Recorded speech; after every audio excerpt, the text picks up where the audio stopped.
જય માતાજી મિત્રો. મિત્રો આજે સોમવાર છે મિત્રો. હર હર મહાદેવ. શ્રાવણ મહિનાનો પહેલો સોમવાર મિત્રો. તો આજે આપણે આવી ગયા છીએ હર હર મહાદેવના મંદિરે આવી ગયા છીએ મિત્રો. જય માતાજી મિત્રો. હર હર મહાદેવ.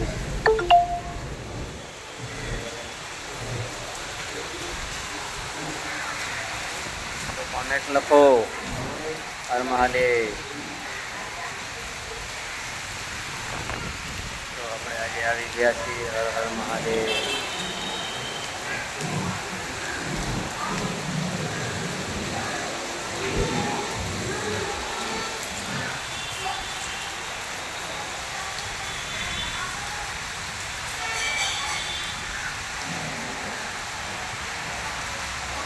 જય ભોલેનાથ. હર હર મહાદેવ.